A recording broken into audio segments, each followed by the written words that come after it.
नमस्कार सभी को, स्वागत है हमारे YouTube चैनल पर।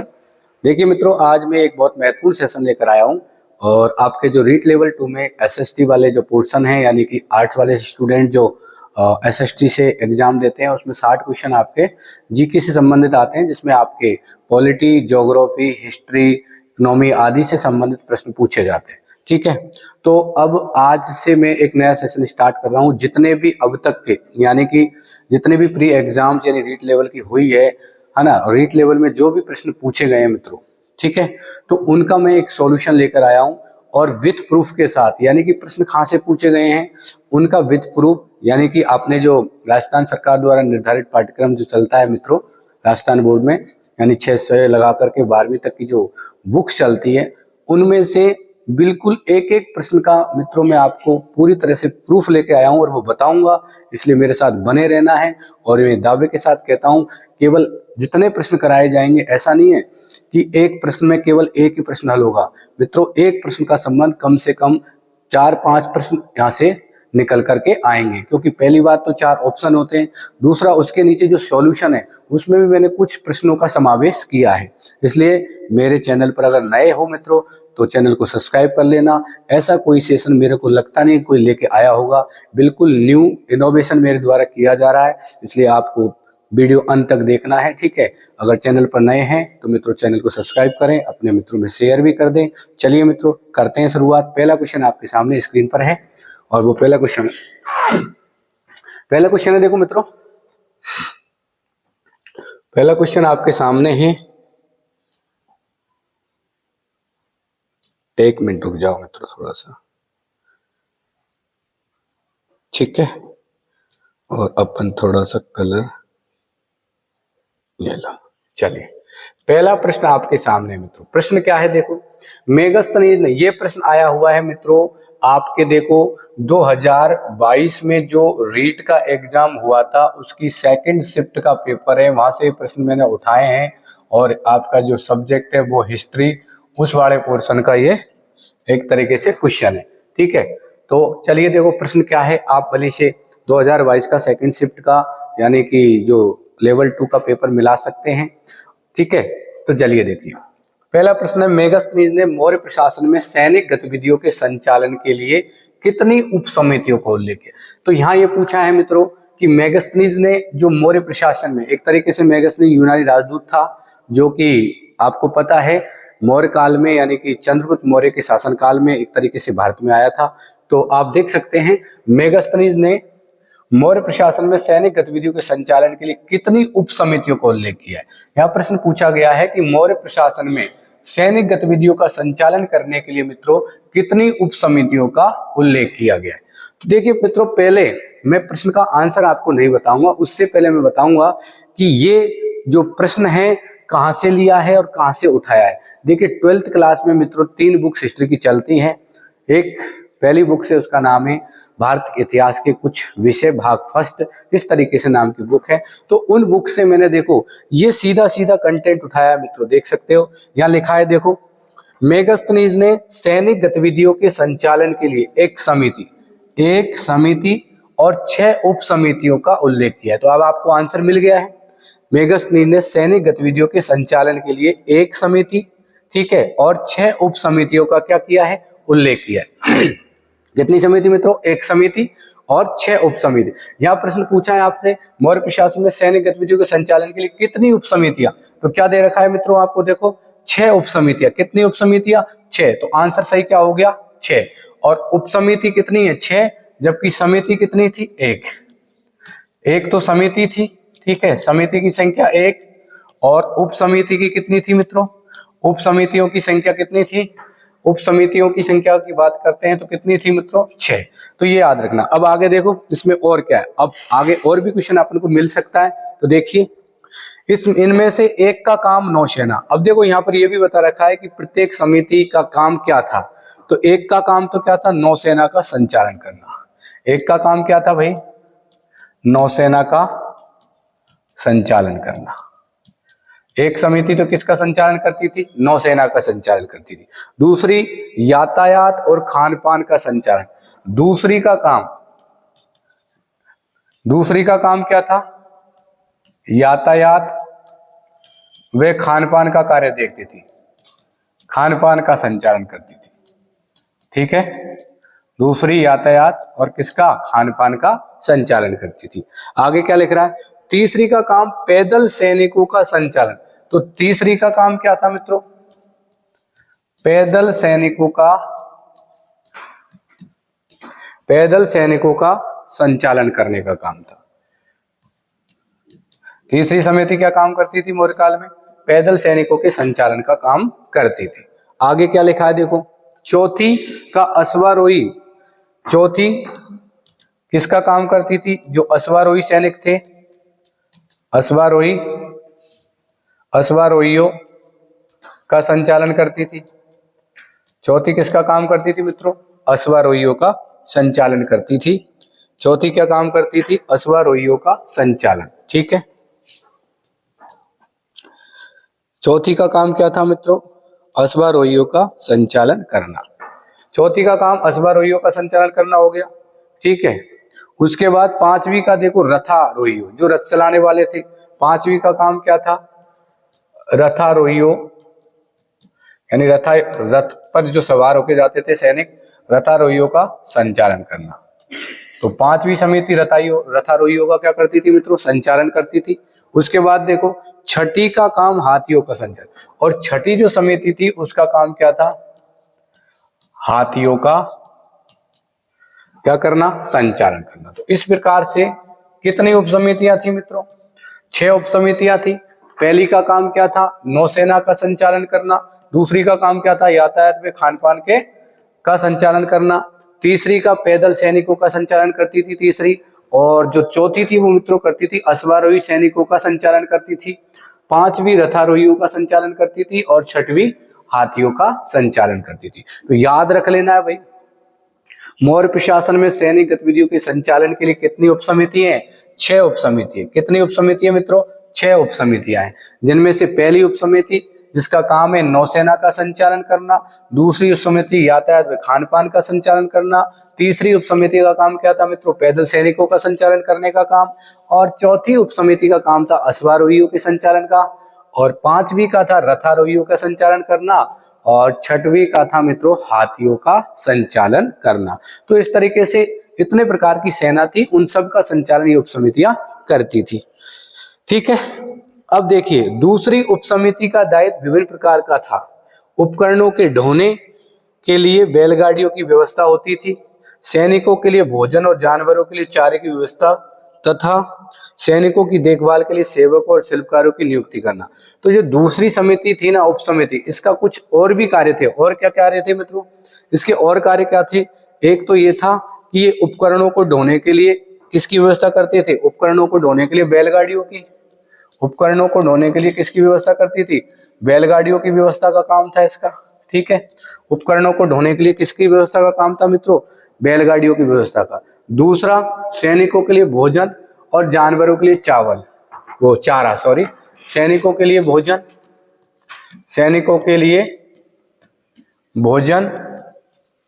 और जानवरों के लिए किसकी मित्रों, चारे की, किसकी, चारे की। जानवरों के लिए किसकी, चारे की व्यवस्था करती थी। तथा सैनिकों की देखभाल के लिए सेवक और शिल्पकार। और क्या काम था, सैनिकों की देखभाल के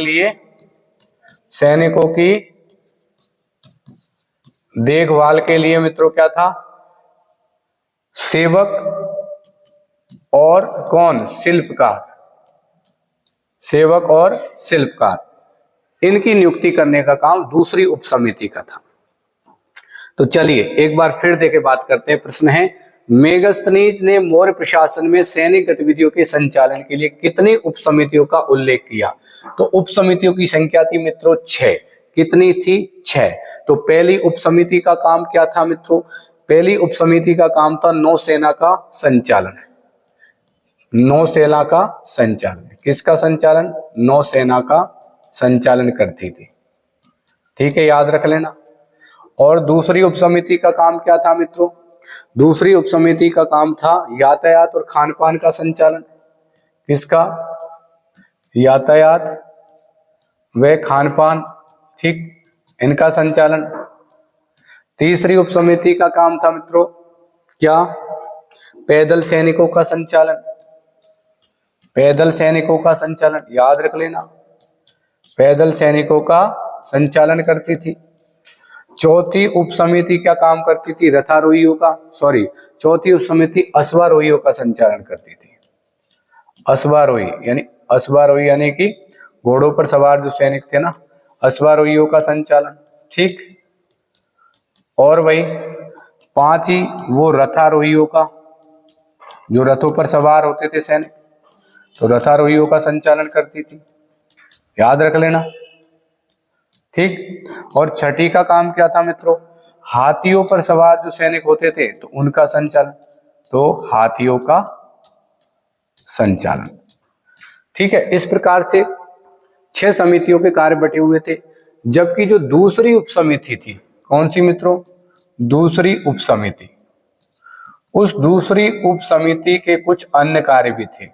दूसरी उपसमिति के अन्य कार्य क्या थे वो भी बात कर लेते हैं अपन। अन्य कार्य क्या थे भाई? एक तो उपकरणों को ढोने के लिए बैलगाड़ियों की व्यवस्था। किसको ढोना है? उपकरण को ढोने के लिए किसकी व्यवस्था?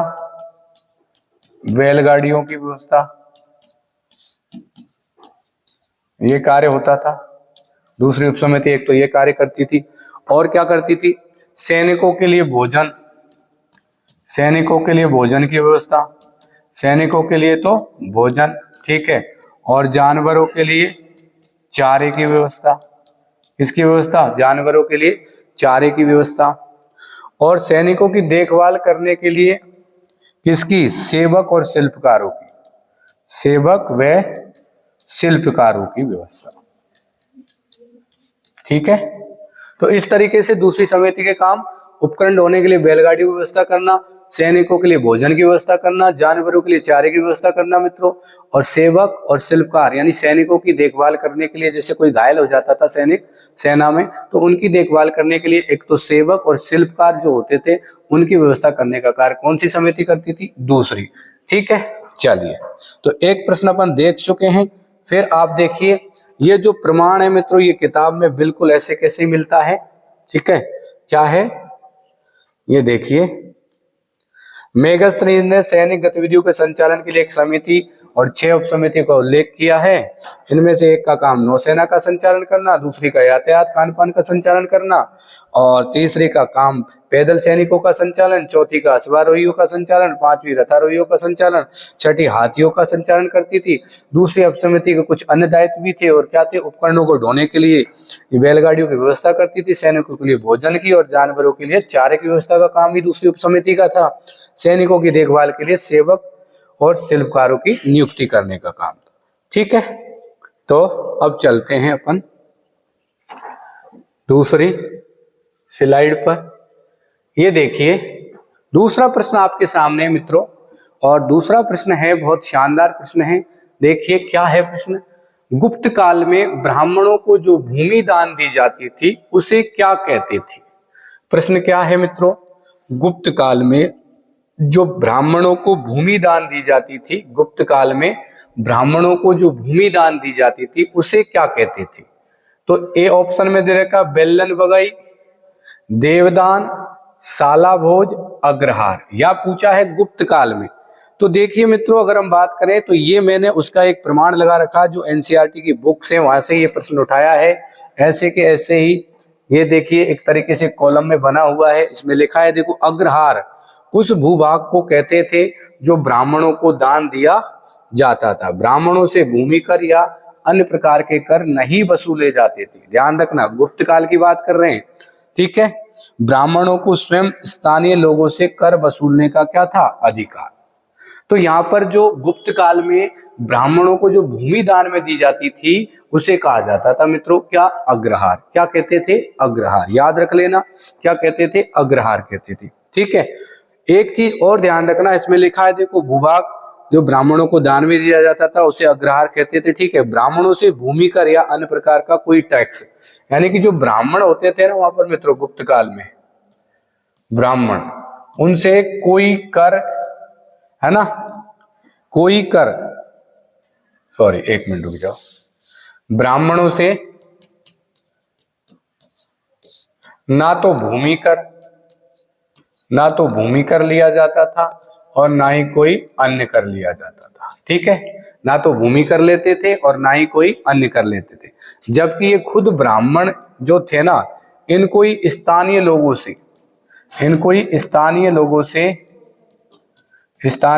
से क्या था मित्रों, कर वसूलने का अधिकार था। क्या था? कर वसूलने का अधिकार। कर वसूलने का क्या था मित्रों? अधिकार था। तो याद रखना, गुप्त काल में ब्राह्मणों को जो भूमि दान में देते थे वो क्या कहलाती थी? अग्रहार कहलाती थी। क्या कहलाती थी मित्रों? अग्रहार कहलाती थी। और खुद जो ब्राह्मण थे, ब्राह्मणों से ना तो भूमि टैक्स लिया जाता था ना ही कोई अन्य टैक्स लिया जाता था, जबकि ब्राह्मण स्वयं ही स्थानीय लोगों से क्या वसूलते थे? टैक्स वसूलते थे। ठीक है, याद रख लेना। चलिए आगे चलते हैं। अगला प्रश्न आपके सामने है, देखिए अगला प्रश्न है, चालुक्यों की राजधानी कौन सी थी? आपसे पूछा गया है चालुक्यों की राजधानी निम्नलिखित में से कौन सी है? तो देखो, मदुरई दे रखा है ऑप्शन, बी अमरावती, सी भरुच, ठीक है, चौथा एहोल, डी एहोल दे रखा है। तो अब देखिए, मैंने ये जो कटिंग है ना मित्रों, ये वाली, ये भी मैंने कहां से उठाई है? उस किताब से उठाई है। और इसमें क्या लिखा है? देखो, पल्लव, चालुक और पुलकेशिन द्वितीय की प्रशस्तियां। तो इसमें क्या लिखा है? इस काल में पल्लव और चालुक दक्षिण भारत के सबसे महत्वपूर्ण क्या थे? राजवंश।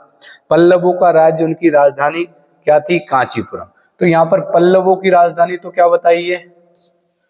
पल्लव वंश की राजधानी यानी पल्लवों की राजधानी दक्षिण भारत के राजवंश है। किसके हैं? दक्षिण भारत के। तो पल्लवों की राजधानी तो क्या बता दी मित्रों? कांचीपुरम। याद रख लेना, कांचीपुरम। कौन सी थी? कांचीपुरम। पल्लवों की राजधानी क्या बताइए? कांचीपुरम। आसपास के क्षेत्रों से लेकर कावेरी नदी के डेल्टा तक फैला था। तो यह ध्यान रखना, ये जो कांचीपुरम था उसके आसपास के क्षेत्रों से लेकर कहां तक फैला हुआ था? कावेरी नदी के डेल्टा तक। कावेरी नदी के डेल्टा तक विस्तृत था ये पल्लव राजवंश। ठीक है, जबकि चालुक्यों का राज्य देखिए कृष्णा और तुंगभद्रा नदियों के बीच स्थित था। अब बात कर रहे हैं किसकी? चालुक्यों की। तो चालुक्यों का जो साम्राज्य था, चालुक्य साम्राज्य का विस्तार की अगर बात करें, ठीक है, तो चालुक्य साम्राज्य के विस्तार की बात करें तो मित्रों क्या दे रखा है? कृष्णा और तुंगभद्रा नदी जहां बहती थी, कृष्णा और कौन सी? तुंगभद्रा। कौन सी नदी? तुंगभद्रा नदियों के बीच का जो क्षेत्र था, कृष्णा नदी और तुंगभद्रा नदी जहां बहती थी जिस क्षेत्र में, उनके मध्य का जो क्षेत्र था वहां पर चालुक्यों का क्या था? साम्राज्य था, साम्राज्य का विस्तार था। देखिए आगे, चालुक्यों की राजधानी एहोल थी। तो हमें राजधानी मिल गई, तो चालुक्यों की राजधानी क्या थी? याद रख लेना, एहोल। ठीक है, यह एक प्रमुख व्यापारिक केंद्र था। ध्यान रख लेना, यह क्या था? एक व्यापारिक केंद्र। क्या था उस समय? व्यापारिक केंद्र था। ठीक है, व्यापारिक केंद्र। ठीक है, धीरे धीरे ये एक धार्मिक केंद्र भी बन गया। पहले तो केवल क्या था मित्रों? व्यापारिक केंद्र, फिर क्या बन गया? ये धार्मिक केंद्र भी बन गया। क्या बन गया? धार्मिक केंद्र भी बन गया। कई मंदिर थे यहाँ पर, है ना। पल्लव और चालुक्य एक दूसरे की सीमाओं का अतिक्रमण करते थे। तो आपस में ये पल्लव और चालुक्य एक दूसरे की सीमाओं को हथियाने का काम करते थे, अतिक्रमण करने का क्या करते थे मित्रों? कार्य करते थे। ठीक है, मुख्य रूप से राजधानियों को, ठीक है, किसको हड़पते थे? मुख्य रूप से वो राजधानियों को हड़पते थे। ठीक है, किसको निशाना बनाया जाता था? मुख्य रूप से राजधानियों को। तो अब फिर से बात करते हैं। देखो, चालुक्यों की राजधानी पता लगी है, एहोल है। तो अब आपसे प्रश्न है कि भाई पल्लवों की राजधानी, तो पल्लवों की राजधानी क्या थी? मैं बता चुका हूं मित्रों, कांचीपुरम थी। पल्लवों का राज्य का विस्तार कहां से कहां तक था? पल्लवों के राज्य का विस्तार देखिए, अगर बात करें तो कांचीपुरम के आसपास के क्षेत्र से लेकर कावेरी नदी के डेल्टा तक, कांचीपुरम के आसपास के क्षेत्र से लेकर कावेरी नदी के डेल्टा तक। और अगर हम बात करें किसकी? चालुक्यों की, तो चालुक्यों का साम्राज्य विस्तार कहां तक था? तो चालुक्यों का साम्राज्य विस्तार था मित्रों कृष्णा नदी से तुंगभद्रा नदी तक। और ये जो एहोल जो राजधानी थी, ये एक व्यापारिक केंद्र और बाद में एक क्या बन गया? धार्मिक केंद्र भी बन गया। यहाँ पर बहुत सारे मंदिर भी बनाए गए थे। याद रख लेना, बहुत सारे मंदिर भी बनाए गए। ठीक है, इस प्रकार अब चलते हैं अगले प्रश्न पर। देखिए अगला प्रश्न बहुत महत्वपूर्ण प्रश्न है मित्रों, और इतना अच्छा प्रश्न है कि वास्तव में, और ये सारे प्रश्न अगर देखा जाए तो आपकी जो बुक्स चलती हैं राजस्थान माध्यमिक शिक्षा बोर्ड या राजस्थान सरकार द्वारा निर्धारित जो पाठ्यक्रम है मित्रों 6 से लगाकर 8वीं तक की बुक्स, और उसके बाद अगर हम बात करें इसकी 11th और 12th की बुक्स, तो उनको अगर हम देखेंगे ढंग से पढ़ेंगे तो ये सारे प्रश्नों के आंसर वहां से मिलेंगे। मैंने जो नीचे ये दे रखा है कॉलम आपको पैरा दिख रहा है, ये पैरा किताब का ही है मित्रों, जो डायरेक्ट मैंने यहाँ पर इसको पेस्ट किया हुआ है। ठीक है, ये इसलिए किया हुआ है कि आपको विश्वास हो जाए कि वास्तव में एक प्रश्न कहाँ से आए। मैंने खुद की लैंग्वेज नहीं है, क्योंकि आपको क्लियर देखो किताब की लैंग्वेज है। ठीक है, देख लीजिए प्रश्न क्या है। देखो बहुत महत्वपूर्ण प्रश्न है।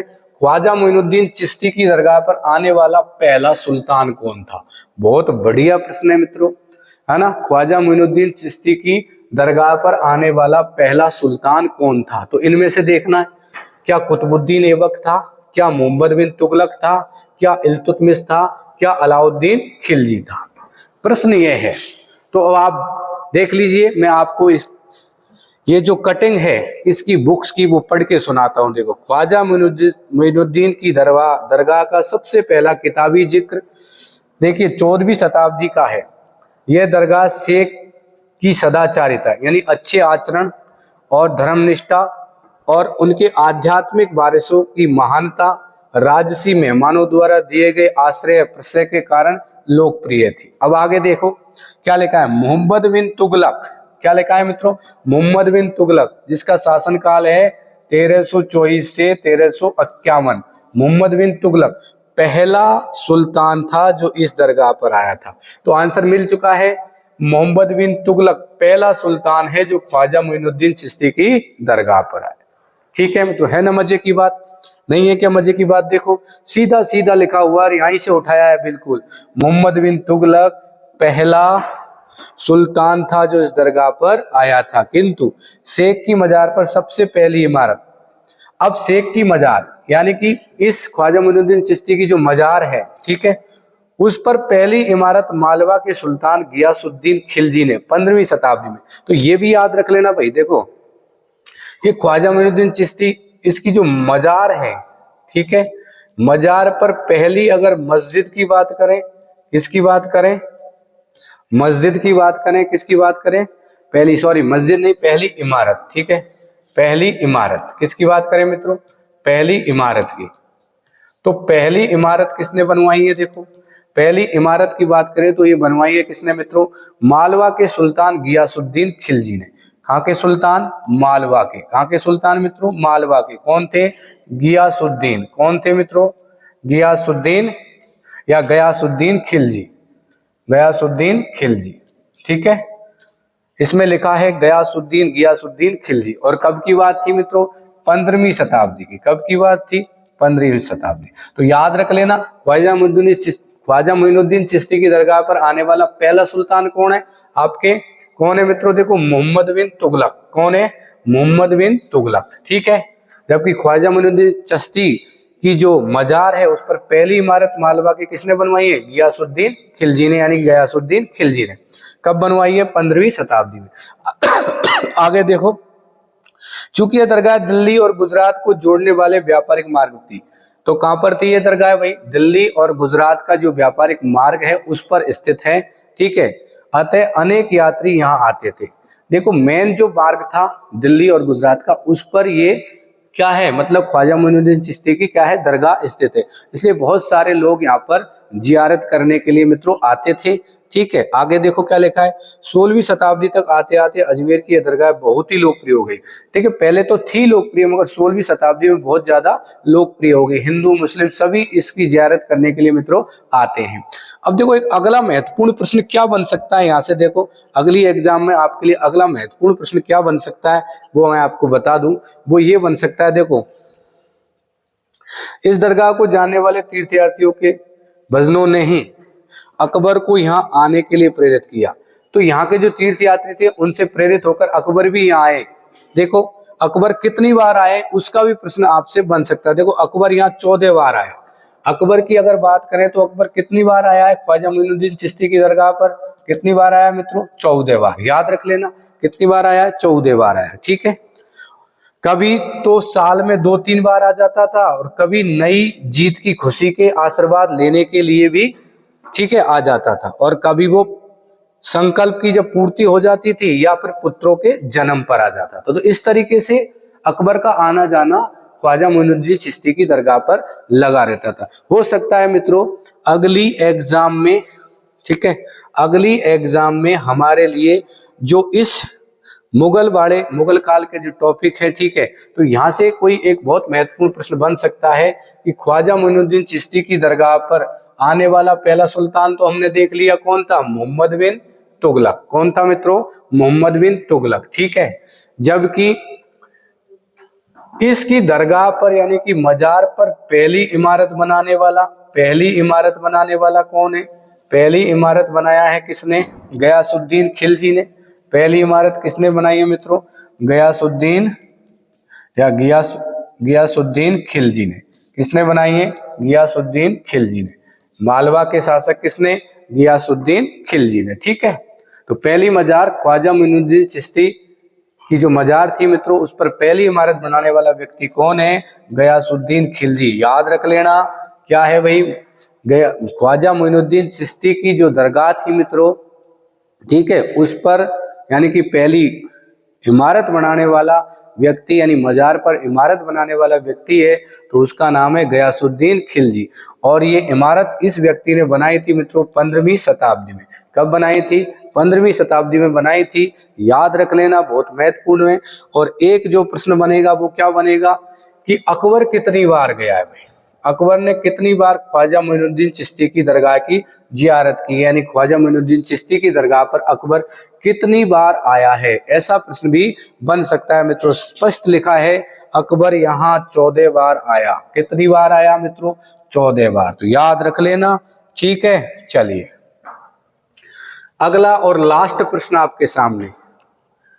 अगला प्रश्न देखिए क्या है, पोलज, परती, चाचर, बंजर भूमि के प्रकार किस काल से संबंधित है? बहुत बढ़िया प्रश्न है, ठीक है।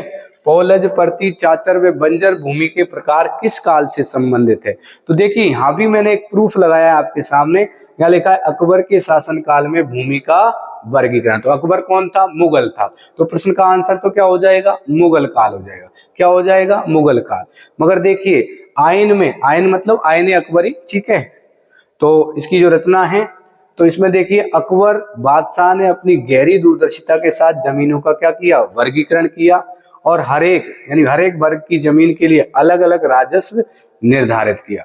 मतलब प्रत्येक वर्ग के लोगों के लिए जो भूमि से जो राजस्व वसूला जाता था वो अलग अलग तरीके से क्या किया था? निर्धारित किया था। तो यहाँ जमीन देखो कौन सी है? एक तो पोलज है। कौन सी है? पोलज। एक कौन सी है? परती। एक कौन सी है मित्रों? चाचर। और एक कौन सी है? बंजर। तो यहां से एक प्रश्न और बन सकता है भाई, पोलज भूमि कौन सी होती थी, परती कौन सी होती थी, चाचर कौन सी होती थी मुगल काल में, ठीक है। तो देखिए पोलज भूमि देखो इसमें दे रखा है, क्या दे रखा है? देखो पोलज भूमि, पोलज वह जमीन है जिसमें एक के बाद एक हर फसल की सालाना खेती होती है।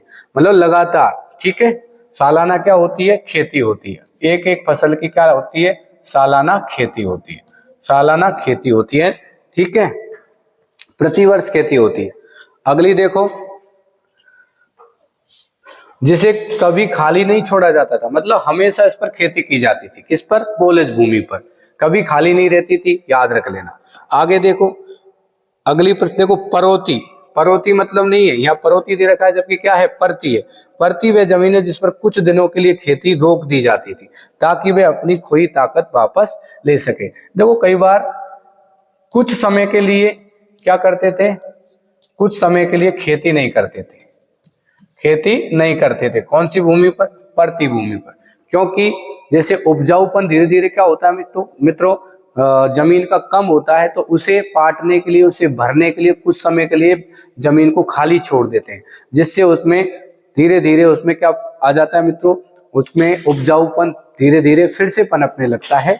तो एक तरीके से जो परती भूमि थी वो कौन सी होती थी? जिसमें कुछ समय खेती नहीं की जाती थी। तो अगली देखिए, अगला देखो चाचर। चाचर वे जमीन है जो 3 या 4 वर्षों तक खाली रहती थी। तो चाचर जमीन कौन सी होती थी लगातार, या तो 3 या फिर 4 वर्षों तक खाली रखते थे, जिसको कितने वर्षों तक, 3 या 4 वर्षों तक खाली रखते थे। और बंजर तो आप जानते हुए जमीन है जिस पर 5 या उससे ज्यादा वर्षों तक खेती नहीं की जाती थी। तो 5 साल से अधिक, 5 साल से अधिक